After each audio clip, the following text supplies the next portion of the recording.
idols of the press. I was in Europe. I'd just gotten a job for the Chicago Tribune, but I was not in Paris. The American Legion was organized in Paris. Yes, I was in Paris because I think it was before I was out of the Army that the American Legion was organized in Paris in 1919.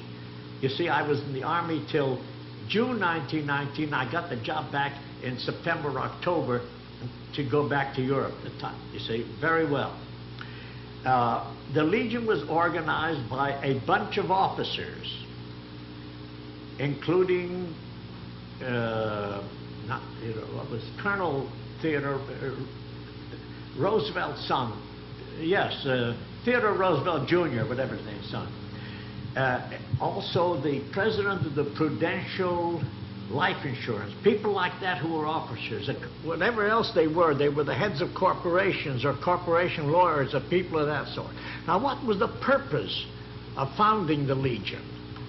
The purpose of founding the Legion was to end the unrest which might be caused by the soldiers returning to America.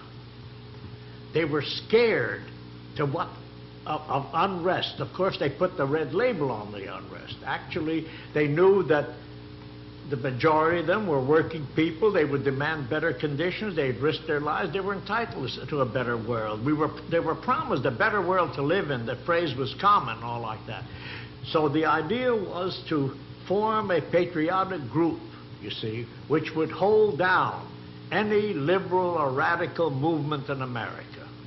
That was the purpose. Now there were letters, of which I had one, and which I published later on, first on the stationery of Swift and Company, you see, which practically asks for contributions for that purpose. And all this, and that was really what the purpose of the Legion. Now,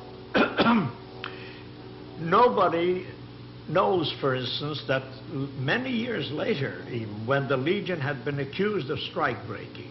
Now, Haywood Broun, who founded the newspaper Guild in 33 or 34, he said the American Legion is the largest strike-breaking force in America. He said that. General Smedley Butler of the Marines, he said, I've never known a leader of the Legion who didn't sell them out. The Legion had beautiful clubhouses in many cities, all supplied by the corporation heads and people like that.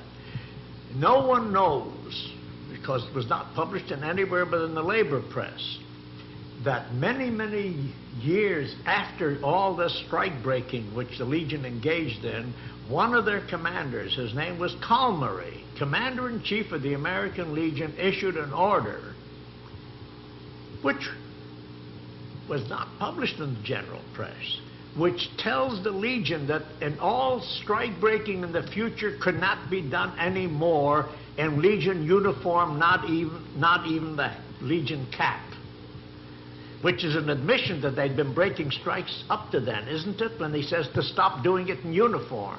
George.